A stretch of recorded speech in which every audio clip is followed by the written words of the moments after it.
Colonial Sports Center.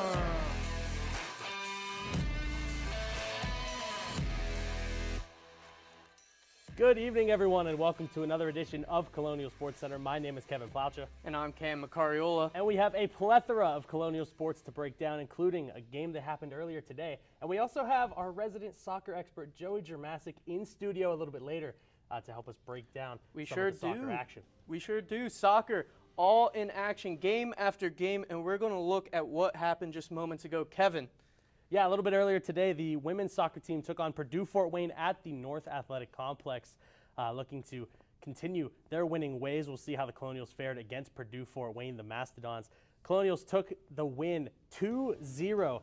The Marshall transfer Ava Trethewey with her first RMU goal, and Haley Finale with the penalty kick to extend the lead. Colonials moved to 3-4-3 overall. Brenna Murray with 2 saves as well. Colonials moved to 2-1 in Horizon League play with that win. Yeah, but that win comes with a grain of salt as Malia Kearns went down in the second half with a lower body injury. It looked pretty bad, so we wish her a speedy recovery. Now we're going to move on to men's soccer as they took on the St. Bonaventure Bonnies, and we're going to see what happened up in New York. We move in. The Bonnies, first half, just under 30 minutes remaining. They get in the box, and it goes to Kenzo Brito, and he spins around, boots it with the left foot, just out of the reach of Josh Lane, and the Bonnies go up 1-0 early on the Colonials. Now we move into the second half. You'll see a ball get sent in, and William Dadze Afawubu gets it off the chest in the box. Rocket of a shot off the crossbar. I cannot believe this one doesn't go in. It gets sent back through the box, and Kasi Ude cannot get a head on it. That was an unbelievable shot, just mere inches away. Now we move on. Kenzo Brito trying for his second goal of the game. He shoots it. Josh Lane gets it this time, but we're going to take a look at that pass by Andres Javit. Look behind the back, heel kick, sends it in, gives them the lane and the chance. Now we move on. Colonials rushing down the left side. Kai McLaughlin rushing in, left foot, sends it off the right goalpost. Colonials 2 posts in this half, just mere inches away from being up 2-1 in this game. But you'll see William Hornbaker got taken down in the box, which means penalty kick. You'll see Anas Hadran send it top right corner for the goal. Tie game with just 8 minutes left. But down come the Bonnies, and Andres Javit gets a highlight reel goal. Bicycle kick, unbelievable play, giving the Bonnies this game 2-1. I can't believe that wasn't a Sports Center top 10 play, but a tough break for the Colonials. And now I'm working my way across studio. Joining me now is Joey Germasic, and we're going to be talking about this roller coaster season so far for both the men's and women's team. They got high highs, they got low lows. We're going to start off with what has not been going right for the women's soccer team. I think in the first clip we're going to show you is really the effort and kind of want to win right here. So it's a tied game right here. So Detroit, they're going to send the ball up top. Now watch the body language of the Colonial defenders as they're tracking back for the ball. Now, as we play it here, we see that the Detroit Mercy player is going to come kind of flying in right here, kind of throwing off the defenders right here for Robert Morris. And now we're going to have a throw in for Detroit. And now watch Jillian Marvin kind of lose her mark right here. And now this gives the number 4 the opportunity to either take a shot or pass it off to someone for a goal. She is going to decide to pass it off to one of her teammates here, as we see right here. And then, so then she's going to pass it off right here. Now watch right here. Look how she kind of took a hard bite at that ball, but that gave the Detroit Mercy player to go to her left foot, and with no one in front of her, and then kind of give her the option to take a clear shot at the goal, as she does, and she's going to put it top right, which is going to kind of mess up the Robert Morris tied game right here and give Detroit Mercy the win. Yeah, just 15 minutes remaining. You need to send in that effort for the Colonials, and that's how Detroit Mercy ends up taking this game over. Now, we're going to look at what the women have been doing good so far this season. All right, so here is against Oakland in kind of second half. So as we see right here, Carson Bogan kind of was marked unmarked here as she went in front of the goalie. Now, if you're Oakland, you got to make sure that she's covered because now she's covering the goalkeeper's point of view and see where the ball comes in. So now as the ball kind of comes in, we watch the ball kind of float into the corner here. Look who gets ahead on the ball. Carson Bogan right there, just out of the way of the goalkeeper. And now see how she had an open sight at the ball, and the goalkeeper did not, and that gave Carson Bogan the opportunity to head the ball in which would eventually give the Colonials the win, as you see right here. Yeah, I'm not much of a soccer player, but it kind of sounds like hockey with the screen in front. Yeah, what a play for Carson Bogan. Right here. Now see, Carson Bogan, Oakland defender kind of picked her up very late, but that was kind of too late enough for Carson to, to be able to get that head on the ball, want to go score the ball kind of late in the game. And as we see now here, that she does end up scoring and pushing the Colonials ahead of the Golden Grizzlies. Yeah, that's her first career goal for the Colonials. Pushed them to that win. That effort is the big thing to look on the women's side, getting a little bit of consistency. Now we're going to switch over to the men's side, and we're going to look about what has not gone right for them so far this season. Okay, so this is kind of the same thing, a defensive mistake by the Colonials here against St. Bonaventure.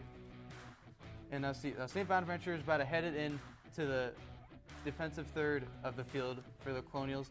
And as we stop right here, notice how Gabe Norris, number 8, missed the ball. Either he missed the header or he kind of shied away from the ball. We cannot really, as a defender, you cannot you cannot let that ball get past you. You got to make sure you get the ball, especially this deep into the field. And as we see here, now all the Colonial defenders were directed at the ball right there. They all put their focus on there as they all shift to the left. This side of the field right here, completely open. And then, as we saw in the highlight earlier, Andres Chavat with a beautiful bicycle kick, which gives the Colonials the win right here. Or not the Colonials, the St. Bonaventure Bounties. Yeah, tough loss for them. An amazing play. Now let's take a look at what went right for the men's side in this game. And so we're going to look at is the Colonial goal against St. Bonaventure. It's a great build-up. So the Colonials are going to get the ball off of a header from the St. Bonaventure midfielder. Then give it to Hadron in the middle. Now a great, quick flick through ball by Hadron to give Kai McLaughlin a straight shot at the side. And now he's going wide. He's got an open field. He has speed, so that also helps him out. And so now as he comes and runs for the ball, he's got an open shot, kind of looking at his options. He has to put the ball in. I don't know if it's a shot or cross, but unlucky that goes off the post right here. But there are no Colonials to kind of get the rebound here. We have run right here out of position, but someone needs to fill up the space right here. The ball takes a couple bounces. That cannot happen if you're the Colonials, but luckily the ball gets kicked out to Will Hornbaker, and then Kai McLaughlin gets tackled in the box. Now, if we stop here, if Will passes the ball off or does something else and maybe turns back, the ref's going to call that ball dead. But what he did do, but he kept it this time, and this is a good thing because this eventually would lead to him getting taken out, as we see right here, which would then lead to the Hadron penalty kick, scoring, and then tying this game up. Yeah, that's what they always say, play to the whistle. Well, Joey, thank you so much for joining us tonight. You can catch Joey calling some games as a color commentator for soccer. But when we come back on Colonial Sports Center, we got volleyball and football to discuss. So stay tuned here on Colonial Sports Center.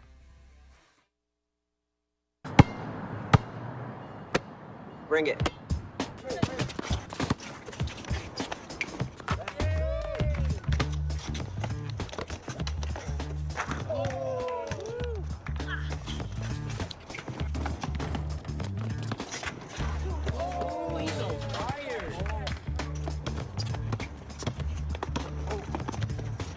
Time out, guys. I'm late to dinner.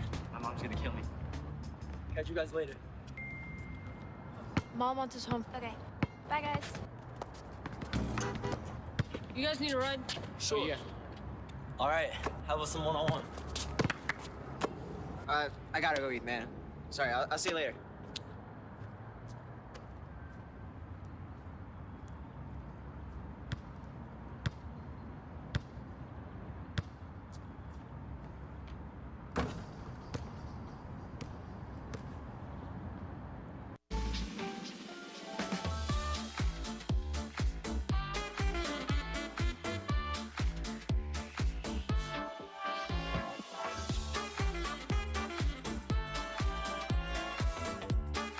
Before we celebrate the freedom most Americans have, we must fight for the freedom all Americans deserve.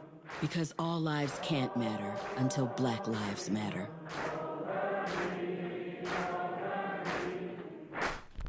Welcome back to Colonial Sports Center. It's time to talk some football. RMU football team coming off a big win against Mercyhurst, traveled to Staten Island, New York to take on Wagner, and we've got highlights from that game as we take a look and see how the Colonials did against Wagner at Wagner College Stadium. After a pair of 3-and-outs, the Seahawks are threatening. It's going to be quarterback Jake Caddy who takes the snap. He finds a wide-open Mark Didio over the middle, who hauls it in for the 22-yard touchdown. The Seahawks strike first as the Colonial defense was doing just enough against Mercyhurst, but right now an early touchdown scored by Wagner. Ensuing RMU possession, it's Tyvon Edmonds Jr. who gets the handoff, and he says, "Get off me!" to Nicholas Gadsden en route to a 49-yard run down to the Seahawks' 26-yard line. The quickness of Edmonds' first step makes him a lethal cutter, and when he gets into the open space, just forget it. Edmonds would rightly close out this drive with a 2-yard touchdown run, his third of the season, to tie the game up at 7. Now, after that touchdown, we're going to move a little bit farther than you would think, and that's because the next 7 drives ended with punts, including 6 3-and-outs. So we have reason to move along. Just over 2 minutes left before the half. Anthony Chickett finds Cole Mitchell for a nice 15-yard catch. A little bit of a diving catch there from Mitchell to keep the drive moving. Colonials facing 4th and 2 at the 6-yard line. Instead of taking the points, they run it with Edmonds up the middle, just like 2 weeks ago against Edinburgh, and once again, it doesn't work. Is that the Philadelphia Eagles I see right there? Heading to halftime, tied at 7. First drive of the third quarter. Colonials looking to start in style as Chickett steps up. He's going to find Noah Robinson downfield, who shakes the defender and gets plenty of yards after the catch. Robinson, he streaks down the sideline and gets to the goal line, but the referee marks him just short. A 59-yard Chickett to Robinson connection that we were so used to seeing last season. Edmonds gets the handoff here and runs it in on the very next play. Colonials take their first lead in this game. And hey, if you like 3-and-outs, swipe right. It's another one by Wagner, who can't get any offense going. Tassine Howard's going to field it just behind midfield, and he gets to the outside, and he's going to get some great blocking in front of him. It's a 43-yard punt return for Howard, who gets tackled at the Seahawks' 14-yard line. After an 11-yard run by Anthony Chickett, it's Chickett again to make it 21-7. Now, here we are, late fourth quarter. Seahawks trying to get something going, and they do. Quarterback keeper on 2nd and 10 by Caddy. It's very effective. A 45-yard run down to the RMU 20, keeping the Seahawks involved if they can score quickly. Now, we're going to take a little bit of a flashback. How did this happen? The Colonials were in prime position to ice this game, up 2 scores. You see Anthony Chickett there leave the game for some reason. Tyler Zolkowski, the backup, comes in. It's 3rd and 1, big play here. Even if you just get the first down, it's going to matter. And here comes Zolkowski. He steps back and throws, and it's intercepted, intended for Chaz Middleton, picked off by Jovenson Romulus, who is certainly a contender for the all-conference name team. But Zolkowski's only pass of the game was an interception. Back to the present. Caddy trying to stay alive on 4th and 10. Doing anything he can, has to at least get the first down. He goes for it all with just over 4 minutes left to play, and he finds Tariq McDonald for the score. Wagner cuts into the deficit, making it 21-14. Colonials would finally get a chance to put the game away as the Seahawks are still celebrating, and we still have a replay of that last pass. Yeah, a great job extending the play and just buying time for one of the receivers to get open. Colonials Chickett with a big drop back on 3rd and 8 for some reason, but he finds Carl Smith Jr. over the middle for a gain of 38, and that would do it. Colonials win 21-14, and they're going to move to 2-2 on the season. Yeah, great job by Robert Morris pulling this game out. You'll see Anthony Chickett, 17 for 26, 219 yards, only giving up 1 sack, avoiding a lot of pressure, and just a great winning weekend for the Colonials. And it continued on the court as women's volleyball took part of the 4-12 Project Invitational, and they would take this one. We're going to start off with game 1 as they faced the Canisius Golden Griffins. And you'll see here, Colonials won 3-0. And thanks to the second set, 10 aces, 5 of them came in that second set. 12 kills for Jalea Evans and Ashley Wallen. 6 aces, 21 assists. A great way to start this tournament against Canisius. Yeah, nice win there for the Colonials against Canisius. We'll see a play from that game later on Top 5 Plays. It's actually going to be this one where the defender is denied and it hits her right back in the face. But game 2 of that 4-12 Invitational was against Central Michigan. As we just take a look at some more highlights from Robert Morris's 3-0 win over Canisius, where Janelle Evans led the way with 12 kills and 6 digs. But like I mentioned, game 2 took place at Central Michigan. This was on September 21st. And they would take the win 3-1. Jocelyn Jordan with 16 kills. Jalea Evans not far behind with 14. 18 digs from Natalie Stepanovic. So it was a very balanced attack in helping the Colonials take down Central Michigan. Yeah, we got to watch Friday morning at the event center Canisius take on Central Michigan, and Central Michigan dominated that game. So going into Saturday, unfortunately the game couldn't be on campus due to a concert, but just the anticipation of that one, seeing how this Colonials team would do against Central Michigan, as last year it just wouldn't pile up wins for them, but this year has been completely different. Let's take a look at what's gone on this season. They are 5-6 right now. Last season they were 7-22 all year long, so they're just 2 wins away from matching that. And you'll see the transfers are a big exclamation point of this team. Jalea Evans coming in from Temple, 105 kills. Jocelyn Jordan coming in from rival Youngstown State, 104 kills. And they are leading in blocks and aces, Kevin. Yeah, conference play starting tomorrow against Purdue-Fort Wayne. Colonials have some good momentum coming in, over 100 kills each, as we saw there from Evans, Jordan, and Hillary Adams. Just a nice balanced attack that have helped the Colonials get to 5-6. And Cam, as you mentioned, just 7 wins last year, so certainly a step forward. We'll see how Danny Doherty's team can do in conference in year 3. But up next, we got a new season approaching just around the corner, just around probably tomorrow at 7 at the Island. Women's hockey, we'll be discussing that up next on Colonial Sports Center. Do you want to meet a family with a transgender kid? Here we are.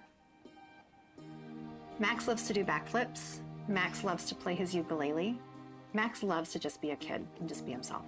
When I found out I was pregnant, all I really wanted was a happy, healthy, whole child. And that's what I got. I think it's really important for people to know that trans kids don't have a political agenda. They are just kids. Like any parent, we love our kids unconditionally, and we will never stop fighting for them. Stand with us. Protect our families. Wait! Not in the toilet! No, don't do that. No. Don't hit your brother! Ooh! Not again. I tell you about playing in the mud. Raffy, not so close to the pool. Wait! Frankie, Tabby. What are you doing? We told you never to touch the gun! I'm sorry, I didn't think it was that big of a deal. You could have hurt yourself! Safely store your guns. Unload, lock, and away from ammo.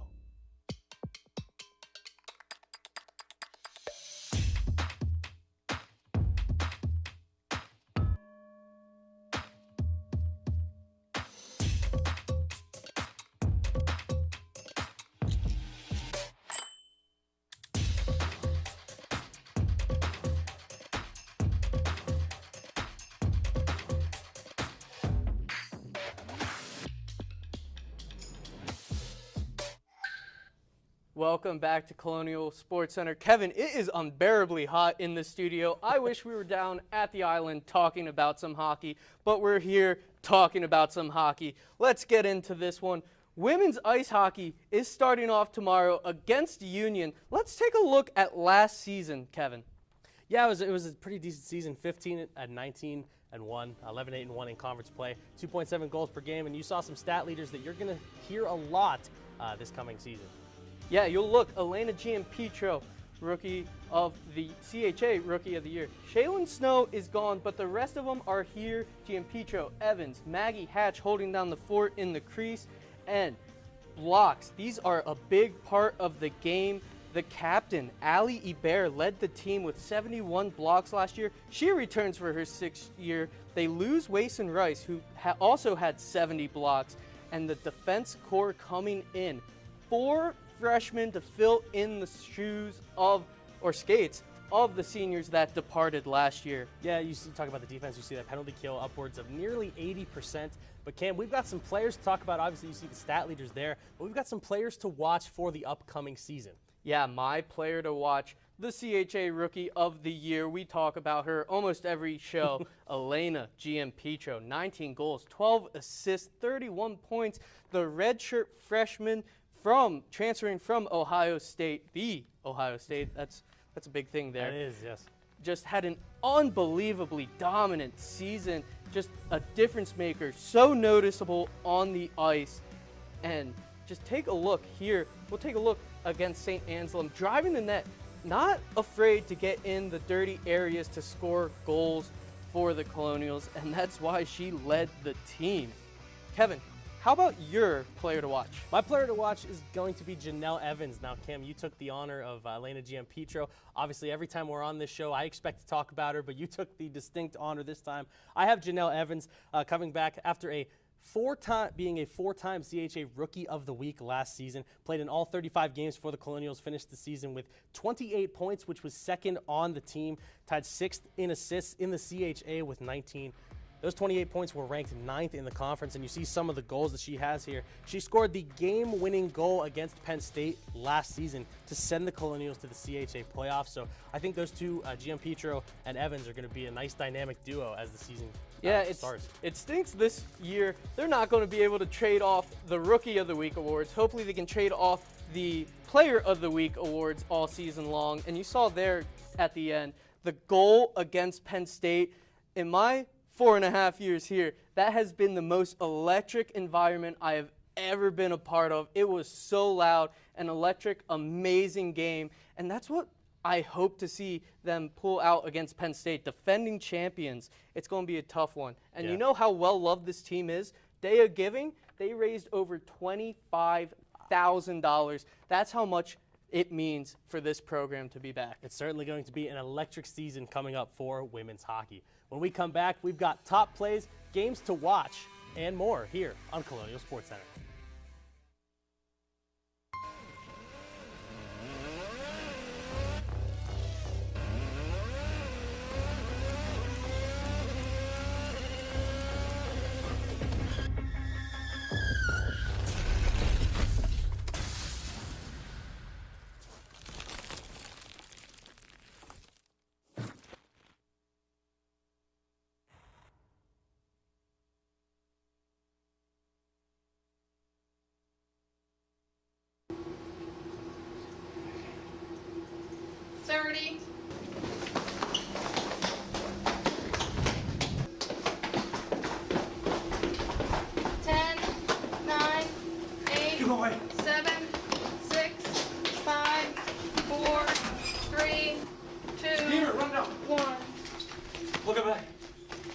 Colonial Sports Center.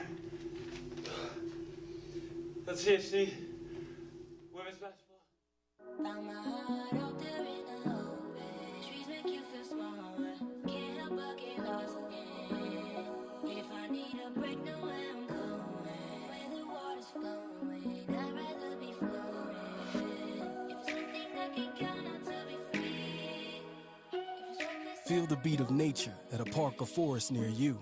Find a forest and music inspired by nature at discovertheforest.org. Welcome back to Colonial Sports Center. It may be roasting in this studio, but it's time to take a look at the roasting hot top 5 plays of the week in Colonial sports. And where else would we start but number 5, volleyball. Colonial's front line is going to stop the attempt from Canisius. Perry Stevenson gets rejected twice. I mentioned this a little bit earlier. First by RMU, you see it right there, and then the ball right off of her face. Off the head. Now we move on to number 4, Anthony Chickett. He says, I'm going to do this whole thing myself. Drops back, eludes the pressure, diving into the end zone. He leaves the defender on the 10-yard line just so stunned after missing it. Just, can't get him. Nope. Chickett, dive, touchdown, 6 on the board. It's over. Looks like Lamar Jackson out there with his moves. Number 3, soccer at St. Bonaventure. A nice two-man game that we saw earlier. This behind-the-back pass by the Bonnies. But the shot is saved by Josh Lane. A fantastic save that we'll see again. A great save by Lane, saving the goal and keeping the Colonials in it.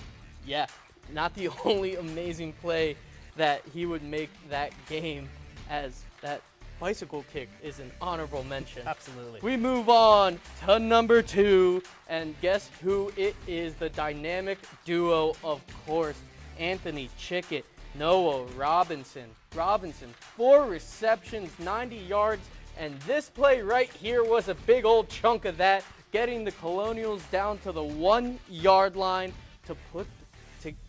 which would lead to the touchdown. Number 1, back to football. This is going to be the doom for Wagner. Chickett, like I mentioned earlier, just a big drop back, not sure why on 3rd and 8, but he finds Carl Smith Jr.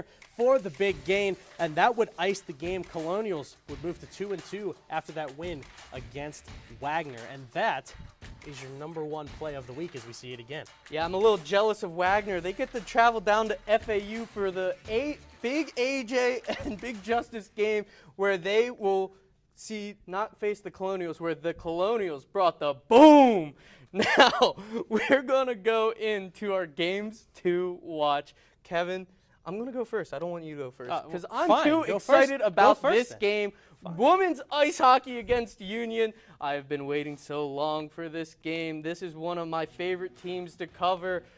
Friday, Saturday, Island, be there at Clearview Arena. Last year, they started off the season splitting 1-1, 5-2 Union game 1, 3-2 overtime win for the Colonials as Morgan Giannone scored 2 goals. But my player to watch is the one we keep mentioning over and over, Elena Giampetro. What else can we say? CHA Rookie of the Year. My money is on AHA, new conference.